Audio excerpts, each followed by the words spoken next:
Bonjour à tous, je suis Jean de Dieu Conan et je suis très heureux de vous retrouver en ce vendredi 3 janvier 2025. Nouvelle année, année des grâces, année des bénédictions. Et c'est notre première émission de cette année et je suis vraiment heureux d'être encore avec vous. Alors je vais déjà commencer par souhaiter mes vœux le meilleur à toutes les personnes qui nous suivent, qui nous accompagnent, qui nous soutiennent, qui nous écrivent et qui nous disent continuez, que le Seigneur vous bénisse, vraiment que le Seigneur aussi vous bénisse en cette année 2025, qu'il permette à ce qu'il entre dans votre vie toutes les choses dont vous avez vraiment besoin pour grandir spirituellement, matériellement et dans tous les domaines de votre vie. Que le Seigneur vous bénisse en abondance. Alors, nous sommes à notre première émission, comme je le disais, de Connexion Plus en cette année 2025. Et je rappelle ce que c'est que Connexion Plus. C'est une émission qui a pour but de faire naître et d'entretenir le goût de la parole de Dieu. Et c'est en cela que nous nous attelons chaque semaine, chaque vendredi à 12h30 GMT, heure GMT. Donc, alors tout de suite, nous commençons Connexion Plus, première émission 2025. Nous sommes dans notre deuxième thème. Nous avons étudié notre premier thème en décembre 2024. Et là, nous sommes à notre deuxième thème qui est Jésus, le chrétien et l'Église. Un thème tellement important parce que dans notre premier thème, nous avons compris que la vérité, c'est Jésus. Et que ce que Jésus nous demande, c'est de venir à lui, d'apprendre à le connaître. Parce que la Bible me le dit, que mon peuple périt par faute de connaissance. Et c'est pour pallier à cela, pour ne pas périr par faute de connaissance, que nous entrons dans la Bible, que nous cherchons à comprendre qui est le Dieu que nous aimons. Et aujourd'hui, nous allons commencer par connaître qui est Jésus. Nous allons explorer cela. Et notre premier épisode va porter sur Jésus. Comme vous avez pu le deviner dans notre thème, le thème disait Jésus, le chrétien et l'Église. Donc nous allons le faire sur au moins 3 épisodes. Dans le premier épisode aujourd'hui, ça sera Jésus-Christ. Le deuxième épisode, ça sera le chrétien. Et le troisième, ça sera l'Église. Pour mieux comprendre ces trois éléments de notre thème. Alors, comment va se passer notre émission sur Jésus-Christ? Nous allons donc essayer de répondre à 4 questions. La première question, c'est qui est Jésus? Question fondamentale, importante. La deuxième question, c'est de savoir quelle est la mission de Jésus-Christ. La troisième question, c'est de savoir pourquoi Jésus et pas quelqu'un d'autre. Ça aurait pu être un prophète. Et la quatrième question, c'est de savoir quelle est la différence entre Jésus et Christ. Est-ce qu'il y a une différence déjà? Si oui, laquelle? Donc, nous allons orienter cet épisode à travers ces 4 questions. Mais comme cette œuvre, ce n'est pas la mienne, c'est l'œuvre de Dieu, nous allons commencer par lui confier ce temps en priant, en nous recommandant toutes les personnes qui regardent et en nous recommandant nous-mêmes aussi au Seigneur. Seigneur Père éternel, Dieu, nous te prions. Je veux bénir ton Seigneur pour cette occasion que tu nous donnes encore en ce début d'année, d'annoncer ta parole, de parler de toi. Je veux bénir ton nom pour les instruments que tu as fait de nous, pour l'instrument que tu as fait de moi. Je veux bénir ton nom, Seigneur, parce que tu passes par nous pour répandre ta parole. Nous qui n'étions rien, Seigneur, tu nous as choisis. Nous qui étions petits, Seigneur, tu nous as choisis, afin de faire ce que tu veux, ce que tu as prévu. Qu'aujourd'hui, Seigneur, mon Dieu, ta parole entre dans les cœurs. Qu'elle trouve une terre fertile dans les cœurs, Seigneur. Et que, Père éternel Dieu, Saint-Esprit, tu viennes et que tu arroses cette parole pour qu'elle germe dans la vie de toutes les personnes qui vont écouter et suivre cette émission jusqu'au bout. Nous allons parler de Jésus, Seigneur, glorifier Jésus, élever son nom, Père, dans cette émission. Et que ton nom soit encore glorifié, élevé partout, Seigneur. À toi seul soit la gloire, Père, au nom de Jésus-Christ. Amen. Alors, très heureux qu'on commence cette émission parce que la première question est tellement super et géniale. Déjà, première question, qui est Jésus? Qui est Jésus? Je pense que dès qu'on devient chrétien, cette question devient très importante. Et même quand on n'est pas chrétien, vous allez vous rendre compte que la plupart des gens n'ont pas de problème avec Dieu. Le thème Dieu ne les dérange pas. C'est un thème générique. Ça ne les dérange pas qu'on parle de Dieu. Mais dès l'instant où on dit Jésus, il y a un problème. Les gens, ou le monde surtout, combat le thème Jésus. Ils ne veulent plus entendre Jésus, mais ils préfèrent entendre Dieu. Ils préfèrent qu'on dise Dieu, Dieu, Dieu, et c'est bon. Mais lorsqu'on dit Jésus, les gens sont mal à l'aise. Même certains chrétiens sont mal à l'aise.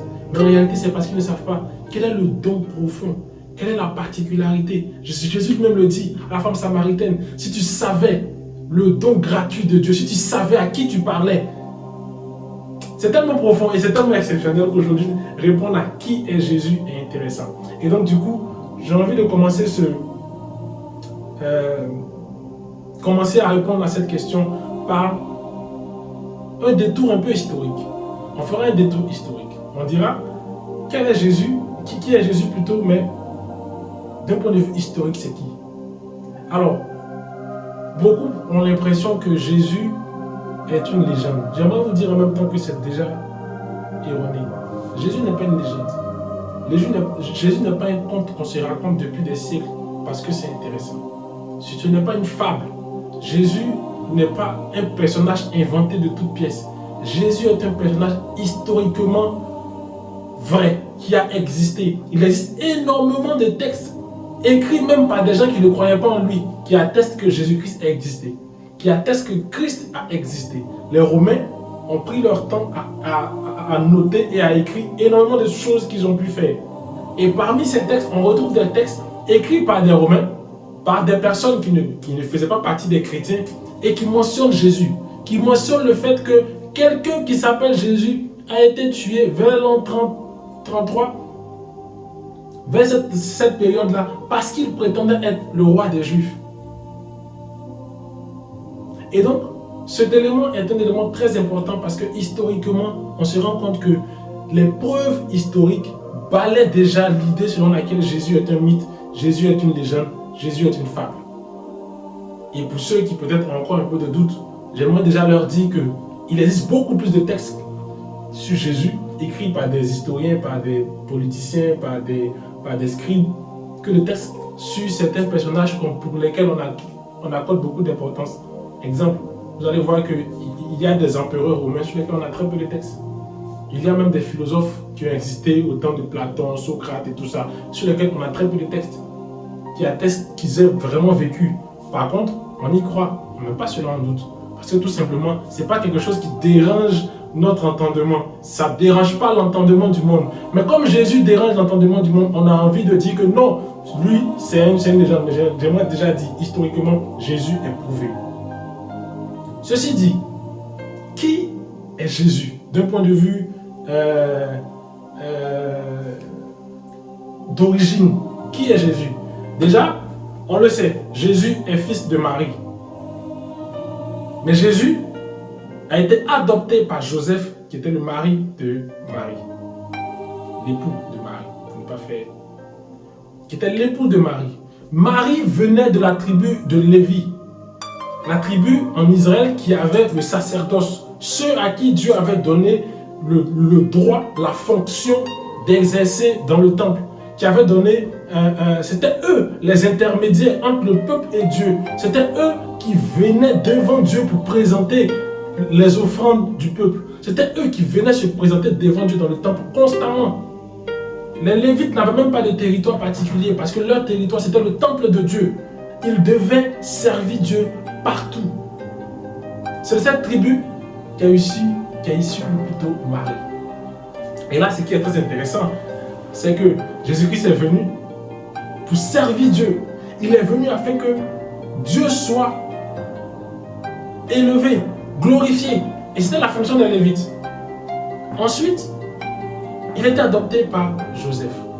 Jésus est le fils adoptif de Joseph, qui lui-même est issu de la tribu de Juda, la tribu sur laquelle Dieu avait placé la royauté d'Israël. Il avait placé la royauté d'Israël. Et quand on regarde cela, on se dit, quel est le lien? Pourquoi Joseph et pas quelqu'un d'autre? Pourquoi surtout Joseph a été le père adoptif? Très important qu'on fasse attention à cet élément de père adoptif. Parce que Dieu a permis que son fils soit adopté par un homme qui est issu de la tribu de la royauté, afin que lui, Dieu, il puisse ensuite nous adopter, nous les hommes, pour que nous puissions avoir accès à sa royauté. Dieu est tellement merveilleux, la Bible est tellement extraordinaire. Dieu ne fait rien au hasard. Il n'y a aucun détail qui est inutile. Dieu a expressément choisi que Joseph soit le père adoptif, afin que lui, Dieu, il puisse aussi nous adopter. C'est pourquoi aujourd'hui nous avons la capacité, la possibilité d'être adoptés par Dieu. La Bible dit qu'à tous ceux qui ont cru, la parole qu'est Jésus a donné le pouvoir de devenir enfants de Dieu. Pour que Dieu nous adopte maintenant. La parole, Jésus, nous a donné le pouvoir de devenir enfants de Dieu. Donc, à travers à travers ce Jésus-Christ qu'on prêche aujourd'hui, on a la possibilité d'être adopté par Dieu. Parce que c'est ce que Dieu veut. Biologiquement parlant, Jésus vient de Marie. Biologiquement parlant, Jésus était lié au sacerdoce de servir Dieu. C'est pourquoi toute sa vie, il n'a fait que servir Dieu. Dieu n'a pas choisi Marie par hasard. Il aurait pu la choisir chez les Benjamins, il aurait pu la choisir chez les Benjaminites plutôt, il aurait pu la choisir chez les Rubénites, il aurait pu la choisir chez les Simonites, mais il a décidé de choisir chez les Lévites. Pour que Jésus soit biologiquement associé au sacerdoce, celui d'honorer, glorifier et d'accomplir les projets de Dieu. Et les Lévites étaient censés donner pour présenter à Dieu le sacrifice pour que le peuple soit pardonné. Et Jésus-Christ naît à travers Marie pour que lui, il puisse être lui-même le vrai sacrifice ultime, unique et définitif pour que tout le monde entier soit sauvé.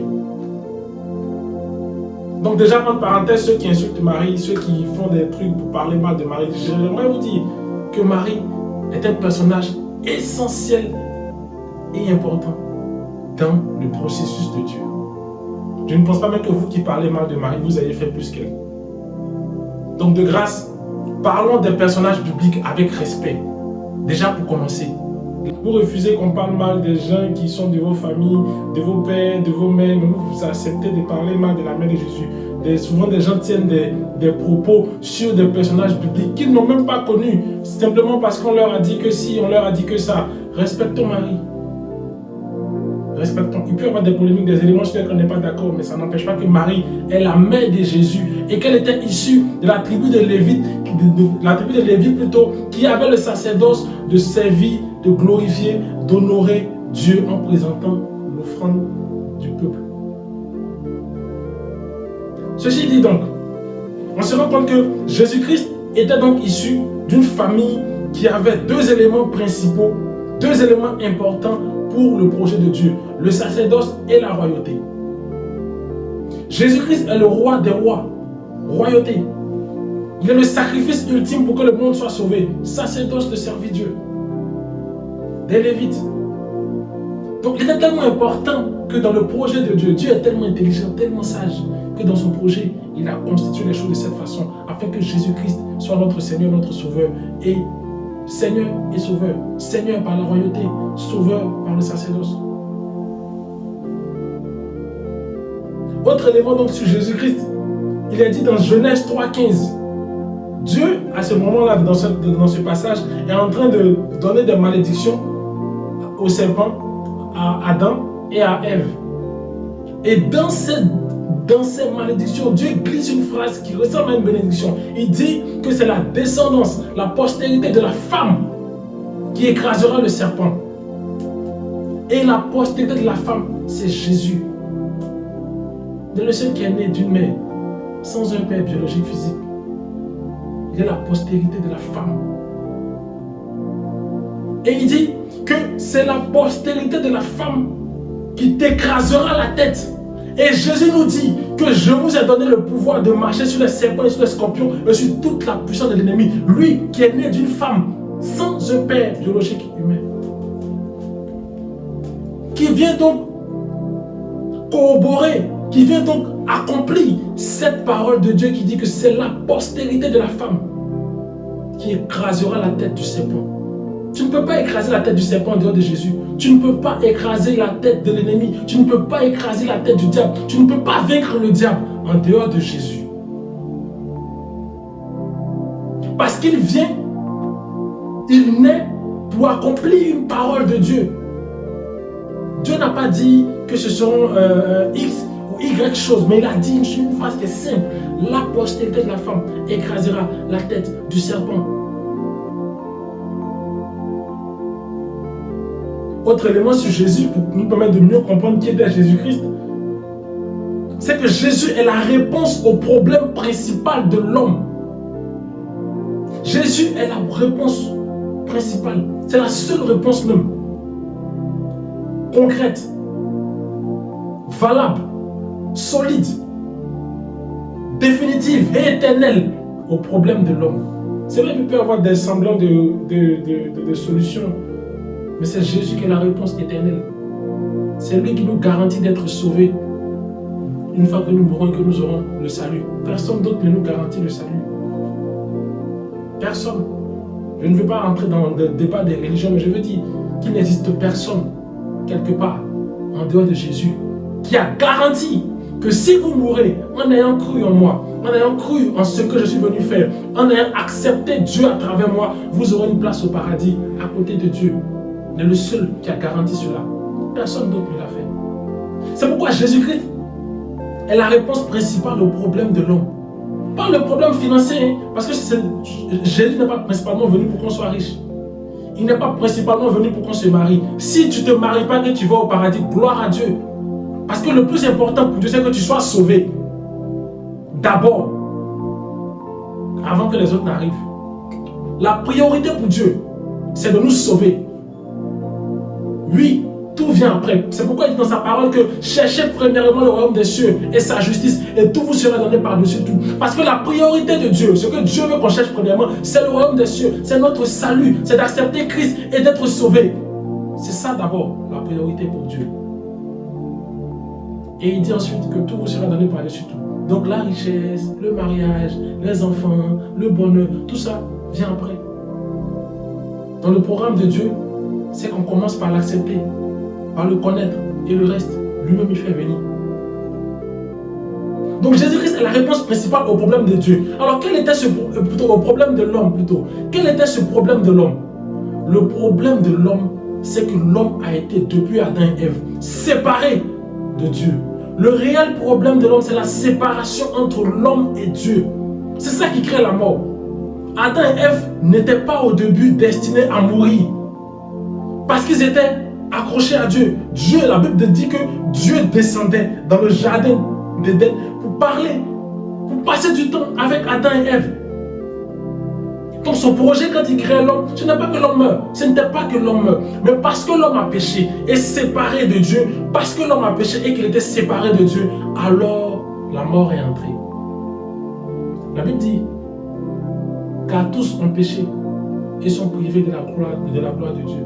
C'est le péché qui nous sépare de Dieu. Et c'est ce péché qui nous sépare. Le problème principal de l'homme, c'est la séparation qu'il y a entre lui et Dieu. Et Jésus vient pour résoudre ce problème.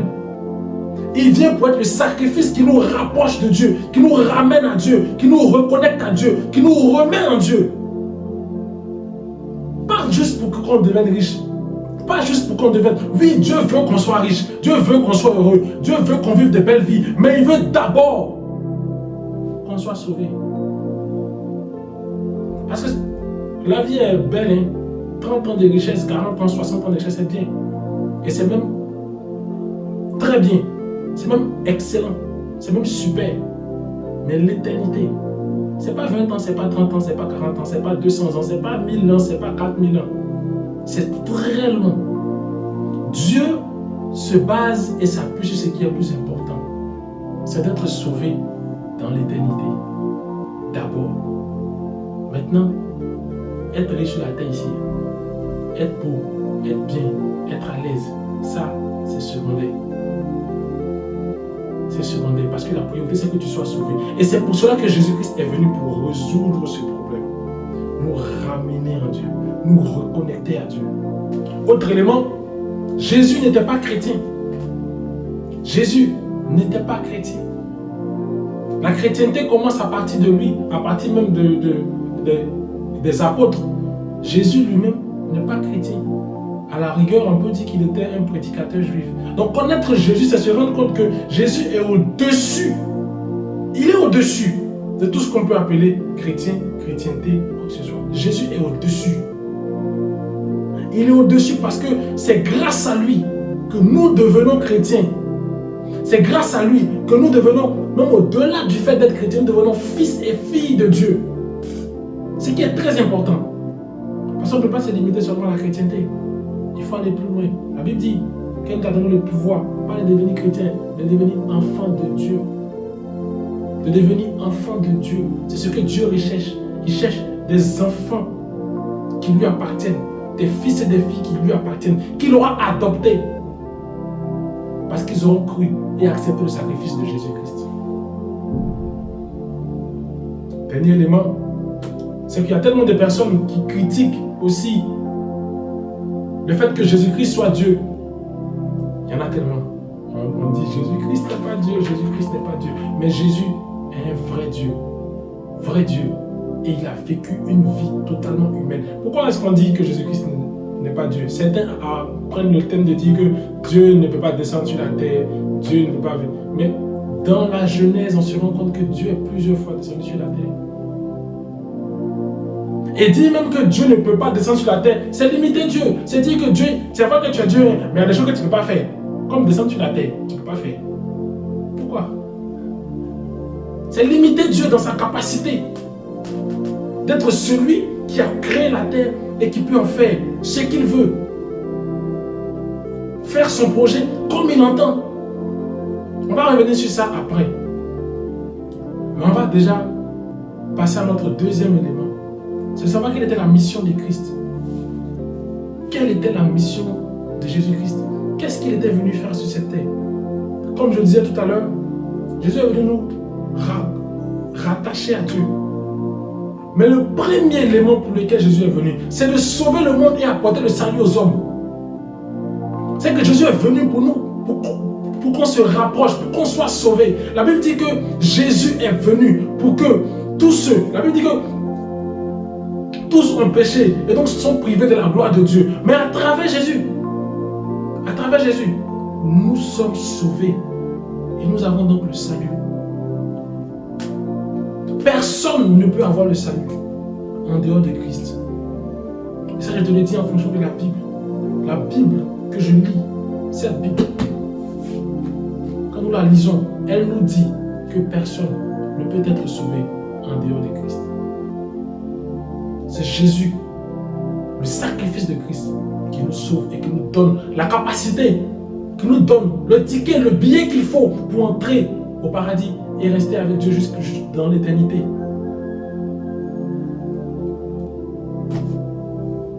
Le deuxième élément, et là on prend donc Jean 1 verset 29. Dans Jean 1 verset 29, on a Jean-Baptiste qui voit Jésus-Christ passer et il dit: voici l'agneau de Dieu qui ôte le péché du monde. Voici l'agneau de Dieu qui ôte le péché du monde. Le deuxième élément pour lequel Christ est venu, un élément très important, c'était de vaincre le péché dans le monde. Et même encore, il nous dit dans Jean 16, 33 vient, il dit: j'ai vaincu le péché. Jésus dit: j'ai vaincu le péché. L'apôtre Paul au début, Jean-Baptiste nous dit au tout début de la mission de Christ, lorsqu'il le voit: voici l'agneau de Dieu qui ôte le péché du monde. Nous sommes en Jean 1, Jean chapitre 1. Et quand on arrive au chapitre 16, Jésus lui-même dit: j'ai vaincu le péché. Il nous dit ici: j'ai vaincu le péché. Il dit: je vous ai écrit ces choses afin que vous ayez la paix en moi. Vous aurez des tribulations. Ça, c'est le verset 33 du chapitre 16 du livre de Jean. Il dit: je vous ai dit ces choses afin que vous ayez la paix en moi. Vous aurez des tribulations dans le monde, mais prenez courage. J'ai vaincu le monde. J'ai vaincu le péché. Dans d'autres versions, c'est écrit: j'ai vaincu le péché. Jésus est venu pour vaincre le péché. Tu ne peux pas vaincre le péché. Toi qui m'écoutes en ce moment, nous tous qui sommes en train d'écouter le Saint-Esprit en ce moment, tu ne peux pas vaincre le péché en dehors de Jésus. Tes efforts ne peuvent jamais te permettre de vaincre le péché. Ta discipline ne peut jamais te permettre de vaincre le péché. Le péché, il est intérieur à l'homme. C'est un goût, c'est un désir, c'est une attraction qui ne vient pas de l'extérieur, mais qui vient de l'intérieur. Et dès que le péché est intérieur à toi, tu te rends compte que tu es attiré vers ça. Même quand le péché est caché, ça t'attire. Parce que ce qui t'attire, ce n'est pas ce qui est extérieur, mais c'est ce qui est intérieur. Quand le goût du péché est à l'intérieur de toi, ça t'attire. Quelqu'un qui n'a jamais bu pour être saoulé jusqu'à être ivre et que la boisson n'a jamais été un problème pour lui, la boisson ne lui dit rien. Il est assis à la maison, il n'y a pas de maquis autour de lui, ça ne lui dit rien. Mais quelqu'un qui a un problème avec l'alcool, qui a un goût pour l'alcool, il peut faire des kilomètres pour aller chercher l'alcool pour boire, pour se saouler. Il peut faire des kilomètres. C'est-à-dire que ce qui l'attire, ce n'est pas la boisson qui se trouve à 20 km, à 30 km, c'est à l'intérieur de lui. C'est ça qui le pousse à aller chercher le péché.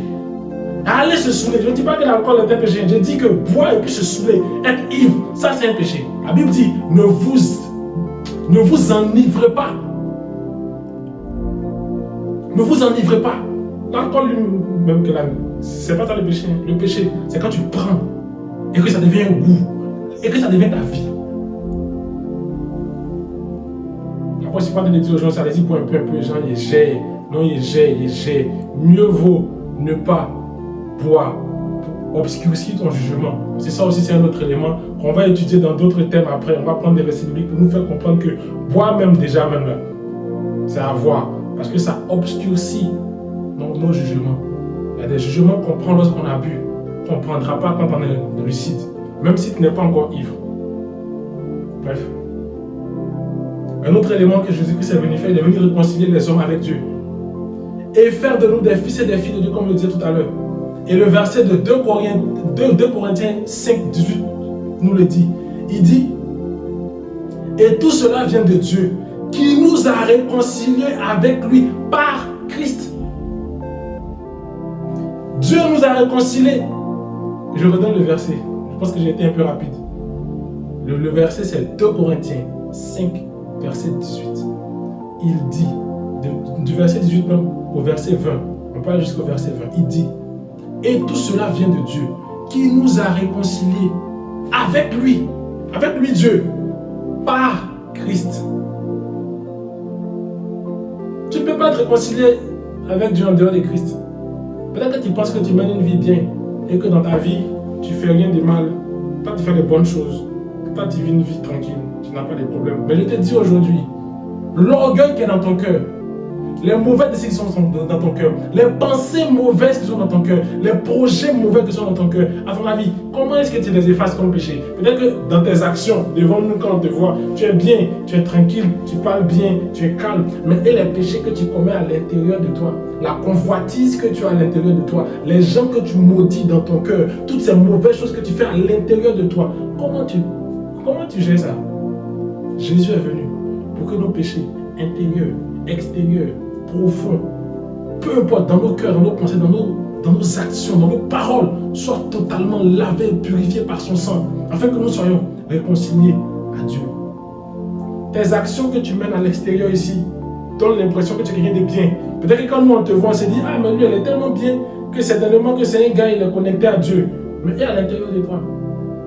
Si Christ ne nous réconcilie pas à Dieu, personne ne peut le faire. Je le dis, si Jésus-Christ ne nous réconcilie pas à Dieu, personne ne peut le faire. Tu ne peux pas être réconcilié à Dieu en dehors de Christ. Quand Dieu lui-même il a dit, qui va piétiner le serpent qui a détourné l'homme, qui va le piétiner? C'est la postérité de la femme. Jésus, fils de Marie. Personne d'autre.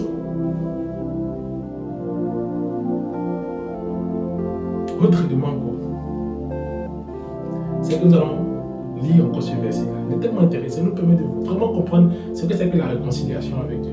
Il dit, et tout cela vient de Dieu, c'est toujours le 2 Corinthiens 5, verset 18 à 20. Il dit, et tout cela vient de Dieu, qui nous a réconciliés avec lui par Christ et qui nous a donné le ministère de la réconciliation. La réconciliation est très importante avec Dieu. Se réconcilier avec Dieu est très important. C'est une chose très importante.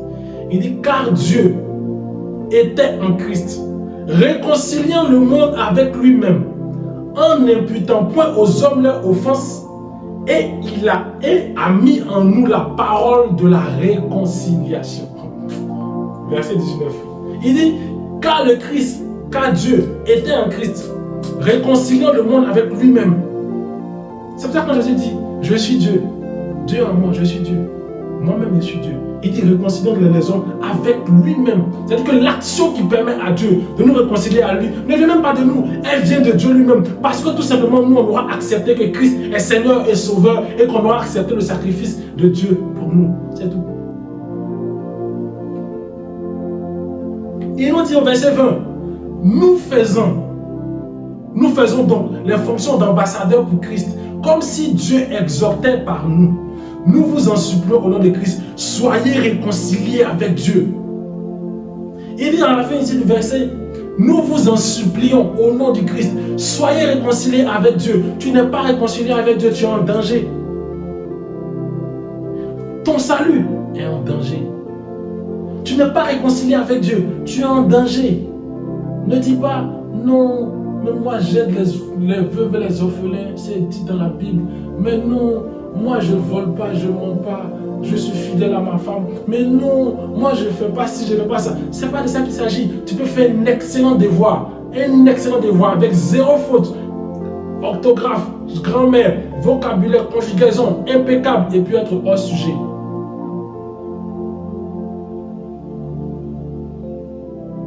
Et puis être hors sujet. Tu as fait un bon devoir, mais tu es hors sujet. C'est pareil comme les gens qui ont vécu une bonne vie, mais qui n'ont pas accepté Christ. C'est-à-dire qu'à la fin, ils se rendront compte que j'ai fait tout ce que Dieu me demande de faire, mais je n'ai pas accepté Christ.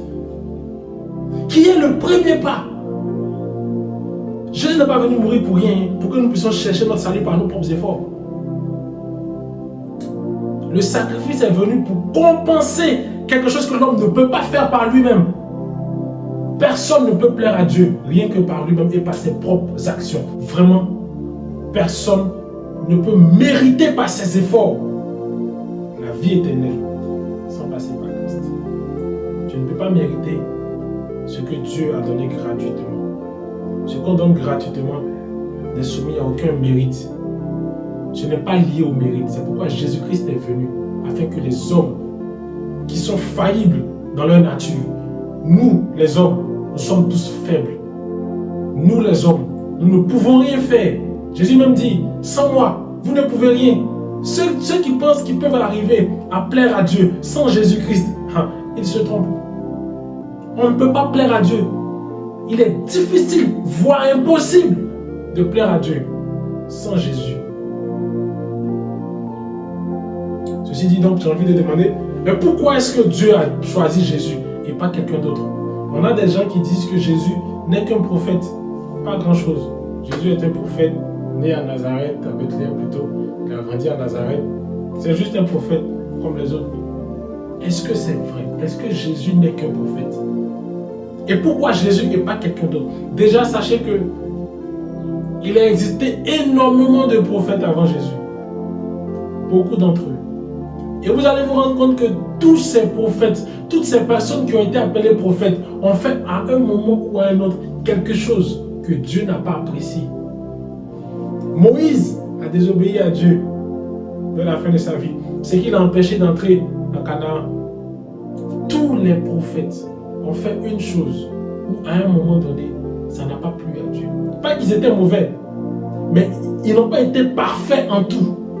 La Bible dit que Jésus-Christ était parfait en tout, qu'il n'a péché en aucun point. Il a été éprouvé comme un homme. Il a vécu une vie d'homme comme tout le monde, mais il a été trouvé non pécheur dans tout. C'est pourquoi il dit à ses disciples que en moi, le diable n'a rien.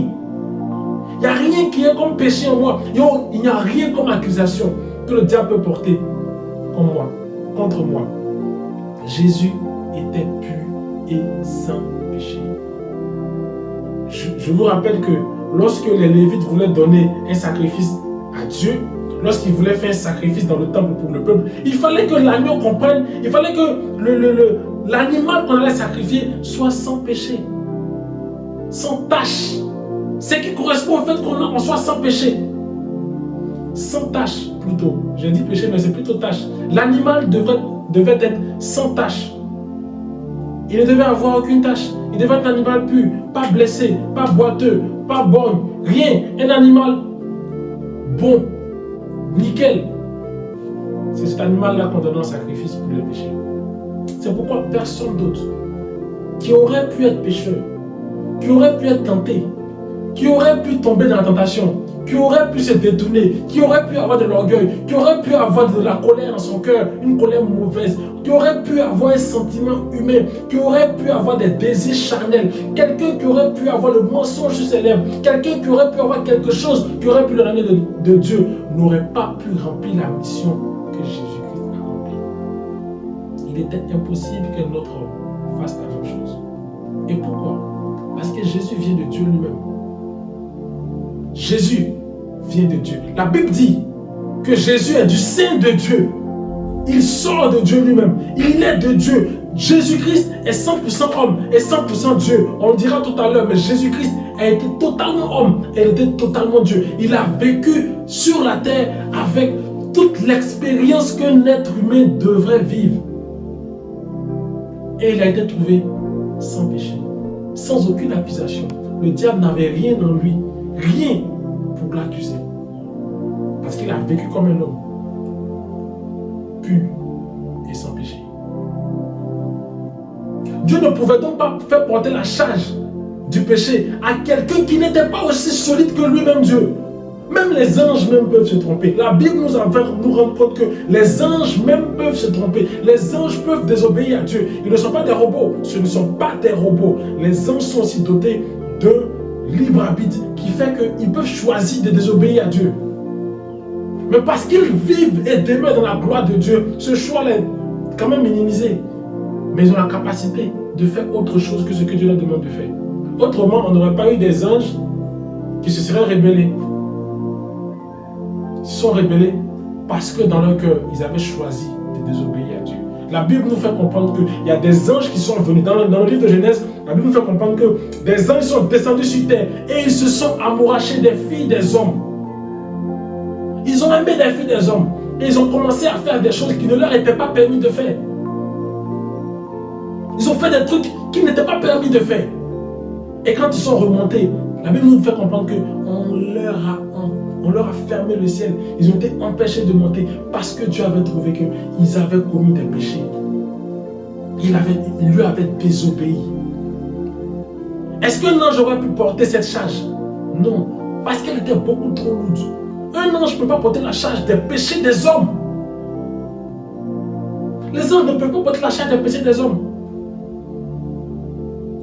Parce qu'eux aussi, ils pouvaient pécher, ils pouvaient être tentés. La Bible nous dit que lorsque Jésus-Christ a été baptisé et que l'Esprit l'a envoyé dans le désert, il a été tenté par le diable.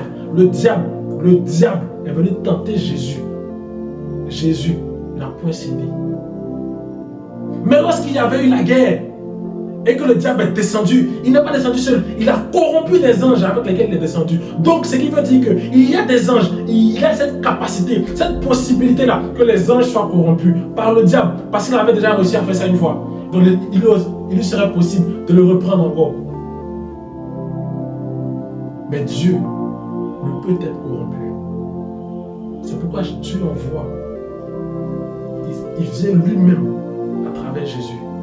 La Bible nous fait comprendre que l'ange Gabriel dit à Marie, quand Marie lui demande, mais comment est-ce que je pourrais donner naissance à un enfant?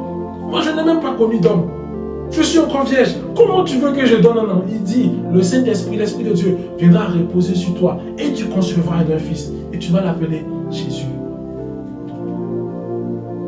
Le Saint-Esprit viendra descendre sur toi. Donc il viendra placer en toi quelque chose qui vient directement de Dieu. Parce que le Saint-Esprit vient directement. Le Saint-Esprit n'obéit qu'à une seule chose. Il ne fait qu'une seule chose. Il ne vient que d'une seule chose. Et il a la nature d'une seule chose, celle de Dieu. Le Saint-Esprit n'est pas un ange. C'est Dieu lui-même. Donc quand il dit que l'Esprit de Dieu viendra se poser sur toi, il dit Dieu lui-même viendra se poser sur toi et il placera en toi quelque chose de lui que tu appelleras Jésus. Et c'est à travers lui que le monde sera sauvé. Dieu est un Père. Et si vous vous rappelez ce qu'on a dit au début, Dieu a donné son Fils qui vient de lui, afin qu'un homme l'adopte. C'est pour ça que Jésus disait, mon Père est dans les cieux. Et même cette façon de dire mon Père est dans les cieux, c'est pour que la compréhension, l'intelligence humaine puisse cerner de quoi il parle. Jésus dit, si je vous explique les choses naturelles que vous ne comprenez pas, est-ce que c'est les choses spirituelles, les choses d'en haut que vous allez comprendre? Souvent on regarde des versets bibliques et puis on a du mal à comprendre. On dit, mais Jésus a dit qu'il est fils de Dieu, mais lui-même il n'a pas dit encore qu'il est Dieu, il n'a pas... Non! Si Jésus nous explique des conceptions spirituelles qui étaient au ciel, on aurait eu du mal à comprendre. Donc il utilise des réalités terrestres pour nous faire comprendre qu'il est fils de Dieu. C'est logique pour nous de comprendre ça. C'est beaucoup plus simple de comprendre. Et au fur et à mesure, Dieu nous aide à aller un peu plus en profondeur dans la compréhension de lui-même, sa propre parole. Il ouvre nos yeux sur la révélation de sa parole afin qu'on puisse comprendre mieux ce qu'il voulait nous faire comprendre. Mais au début, à l'époque, au moment où Jésus parlait, il fallait qu'il leur dise des choses d'une façon, ça allait être simple pour leur entendement de comprendre. Les gens qui se promenaient autour de Jésus, ce n'étaient pas tous des doctorants, hein. Ce n'étaient pas tous des gens qui avaient fait beaucoup d'études. La plupart d'entre eux, c'était des gens qui étaient dans la ville, qui étaient des analphabètes, qui marchaient avec lui. Comment il allait leur faire comprendre des choses qui étaient très profondes et que leur cœur puisse accepter Dieu? Il utilisait des réalités simples. C'est pourquoi quand Nicodème va voir Christ, Jésus ne s'amuse pas avec lui. Il sait que lui là, c'est un gars, il a étudié, il comprend les choses. Donc quand il arrive, Jésus lui dit des paroles qui sont solides.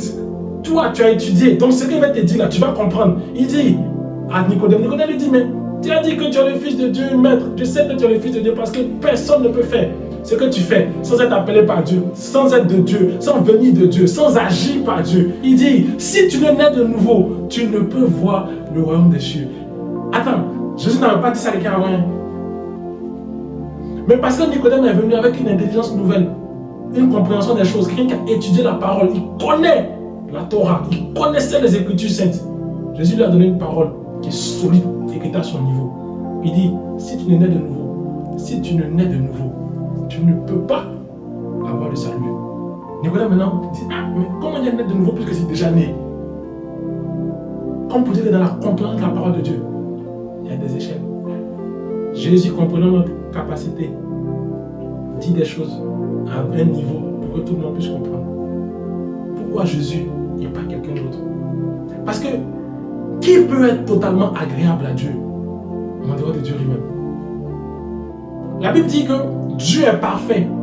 Les anges ne sont pas parfaits. Dieu est sans péché. Il est le seul qui est pleinement, profondément parfait et saint. Les anges chantent Saint, Saint, Saint, Dieu de l'univers. Pourquoi? Parce qu'il n'y a personne qui soit aussi saint que lui. La Bible dit qu'il est l'alpha et l'oméga, donc celui qui commence et celui qui termine. Au milieu, il ne va pas placer un homme. Dieu n'est pas l'alpha et un prophète vient être l'oméga.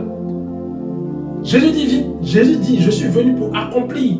Mais c'est la fin accomplie, c'est amener les choses à leur bout. Dieu qui est l'alpha et l'oméga n'enverra pas un prophète pour venir terminer. Dieu n'enverra pas un prophète pour être l'oméga et lui sera l'alpha. Tout a commencé par Dieu. Tout se termine par Dieu. Et à lui seul la gloire. Ceci dit, notre prochain point c'est de savoir, est-ce qu'il y a une différence entre Jésus et Christ? Est-ce qu'il y a vraiment une différence entre Jésus et Christ? Jésus-Christ, c'est la même personne. C'est la même personne. Jésus-Christ, c'est la même personne. Jésus, Yeshua, Christ, Mashiach. C'est ce qui nous donne Yeshua Mashiach. Donc, la différence entre Christ et Jésus peut se trouver pour certains, en tout cas pour certaines, dans certaines études, certains prétendent que Jésus-Christ était plus, Jésus ramène ou rappelle plus la part humaine du Sauveur et Christ rappelle la part divine du Sauveur. Comme pour dire que parce qu'en Jésus-Christ, il y a à la fois l'homme et à la fois Dieu, et que les deux ne font pas 50% l'homme. Il était 100% homme. Donc il veut dire qu'il a vécu l'expérience humaine totalement et 100% Dieu parce qu'il a été conçu et qu'il est venu et pour vivre totalement comme un Dieu du début jusqu'à la fin. Et pour amener toute la gloire à Dieu. Ceci dit, est-ce qu'il y a une différence entre Jésus et Christ? Oui et non. Non parce que c'est de la même personne qu'il s'agit. Oui parce que Christ est une dimension du ministère de Jésus. Christ est une étape dans le cheminement avec Jésus. Vous allez voir qu'aujourd'hui, il n'y a pas des anti-Jésus. Hein. La Bible n'annonce pas d'anti-Jésus, mais elle annonce des anti-Christ. La Bible annonce qu'il y aura des anti-Christ, mais pas des anti-Jésus. Pourquoi? Parce qu'en réalité, ce que les gens combattent en Jésus, ce n'est pas juste son nom Jésus-Christ. Sachez que déjà à l'époque de Jésus, il y a beaucoup de gens qui portaient le prénom Jésus. Jésus était un prénom qui, même dans sa forme juive, dans sa forme plutôt hébraïque, Jésus est très proche du nom de Josué. Dans sa forme hébraïque, lorsqu'on écrit en juif et plutôt en hébreu, Jésus est très proche du nom de Josué. À l'époque, beaucoup de gens portaient le nom Jésus. Donc Jésus rappelait la dimension humaine de notre Sauveur. Mais Christ rappelle et rapproche et nous ramène à la dimension divine de Jésus. Et ce que les gens combattent, ce n'est pas Jésus l'homme, c'est Jésus divin. Parce que c'est lui qui nous crée une place au ciel. Jésus dit, je monte vers le Père pour vous préparer une place. C'est cette partie-là que le monde combat. Afin qu'on n'ait pas de place dedans dans les cieux, mais qu'on reste sur cette terre, qu'on vive comme des hommes, qu'on meure comme des hommes et qu'on périsse sans avoir été enfant de Dieu. Et ça, c'est l'élément le plus dangereux. De se détacher de Christ en se disant, certains valorisent Jésus. Jésus, oui, c'est bon. Mais en même temps, si on n'arrive pas à la dimension de Christ, sachez que ceux qui ont été reconnus comme des personnes qui marchaient dans la voie de Jésus-Christ ont été appelés chrétiens. Christ, venant de Christ, pas du tout des jésuites, mais des Christos, qui sont devenus des chrétiens. On va étudier plus de cela dans l'épisode 2, dans l'épisode suivant. Mais en réalité, ce que nous devons retenir, c'est que la différence entre Jésus et Christ, c'est que Jésus-Christ, c'est un chemin. Il dit, je suis le chemin, la vérité et la vie. On commence à accepter Jésus, on marche avec le Christ et on devient enfant de Dieu. Si tu as connu le message seulement de Jésus-Christ, c'est pourquoi les gens, quelqu'un qui a accepté Jésus, entre dans la dimension de Christ plus tard. Il va plus loin avec le Christ. Mais sachez que les disciples eux-mêmes, ils ont vécu 2 saisons particulières avec Jésus-Christ, avec leur mentor Christ. Ils ont vécu 2 saisons. Avant la crucifixion et puis après la crucifixion. Ils se sont rendus compte que c'est 2 personnes pratiquement différentes. Avant la crucifixion, Jésus dormait avec eux. Il marchait avec eux. Il n'avait pas de corps glorieux. Mais quand il est revenu après sa résurrection, la Bible dit qu'il passait à travers les murs. Qu'il est devenu glorieux. À tel point qu'il dit, ne me touchez pas. Mais il a quand même permis à Thomas de le toucher, tellement qu'il est amoureux. Mais Jésus en fait est celui par lequel on commence. Et Christ est là où nous devons tous aller. Nous devons tous finir par ressembler à Jésus-Christ. La Bible dit ici dans 1 Timothée 2, verset 5, car il y a un seul Dieu. Un seul Dieu. Il n'y en a pas 3. Ne pensez pas que quand on dit Dieu le Père, Dieu le Fils, Dieu le Saint-Esprit, il s'agit de 3 personnes. On va étudier ce cas-là plus tard avec des versets bibliques qui nous feront comprendre que Dieu le Père, Dieu le Fils, Dieu le Saint-Esprit, ce n'est pas 3 personnes, c'est 3 fonctions de Dieu. Comme quelqu'un peut être mère, député et puis papa de ses enfants. Plutôt ici, en Côte d'Ivoire, on peut être ministre, maire, député d'une ville. Ça fait 3 fonctions qui se pratiquent différemment, mais qui sont complémentaires, qui se retrouvent en une seule personne. Si cette façon-là, elle est concevable dans l'esprit des hommes, mais quand on dit Dieu, est à la fois Père, à la fois Fils, à la fois Saint-Esprit, difficile à comprendre. On refuse cela. On reviendra dans un autre moment pour bien se poser sur cette partie. Ici, on dit dans 1 Timothée 2,5, car il y a un seul Dieu et aussi un seul médiateur entre Dieu et les hommes, Jésus-Christ, homme. Ils ont rajouté Jésus-Christ, homme dessus, pour nous faire comprendre qu'en réalité, Jésus a été semblable à nous, afin que Dieu puisse nous accepter. La Bible dit que de riche qu'il était, il s'est rendu pauvre, afin que de par sa pauvreté, nous soyons enrichis. Donc, de divin qu'il était, il s'est fait homme, afin que de par son humanité, nous devenions divins. Parce que tout simplement, Christ s'est fait homme. Il a permis aux hommes de devenir divins, comme Dieu, d'aller après notre mort auprès du Seigneur. Et donc, la différence entre Jésus et le Christ est simple. C'est que les deux éléments se trouvent sur un chemin qu'on fait dans la foi. Les deux, Jésus et Christ, sont des étapes de nos vies. Mais c'est le même chemin.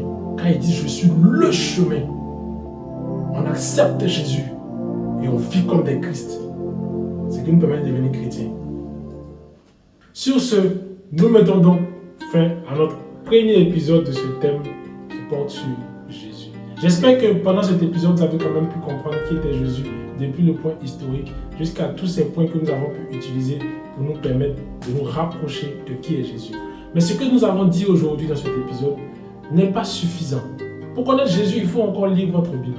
Il faut encore chercher à le connaître dans la prière. Donc je vous encourage à prendre vos Bibles, à lire, à chercher à comprendre les paroles de Christ. Et c'est en cela qu'on pourra mieux le connaître. Cet épisode est un épisode également qui donne des outils pour mieux comprendre qui est Christ. Mais Christ se découvre encore et encore. Et même moi, et nous tous, je pense que toute l'humanité continue de découvrir qui est Christ dans sa profondeur. Sur ce, nous concluons donc ce premier épisode. Je rappelle le thème, c'est Jésus, le chrétien et l'Église. Donc pour l'épisode suivant, nous allons parler du chrétien. Et les questions sont tellement intéressantes. Qui est chrétien et qui ne l'est pas? Merci si vous avez suivi jusqu'à présent. Merci beaucoup. Partagez, abonnez-vous en abondance. Partagez, likez, commentez et partagez encore à toutes les personnes que vous connaissez. Et pour tous ceux qui souhaitent nous soutenir cette œuvre, apporter quelque chose, nous offrir quelque chose pour tout ce qui se fait ici, qui ont envie de nous soutenir en prière ou aussi nous soutenir de façon matérielle, vous pouvez donc prendre notre numéro qui se trouve dans la description. Notre numéro aussi s'affiche là en ce moment. Vous pourrez voir dans la description, on a notre numéro WhatsApp sur lequel vous pouvez nous écrire et nous vous dirons comment vous pouvez nous aider. Merci beaucoup à toutes les personnes qui nous suivent. Et pour conclure ce moment, nous allons prier et nous recommander nos vies encore à Dieu. Merci Seigneur pour nos vies. Merci pour ma vie.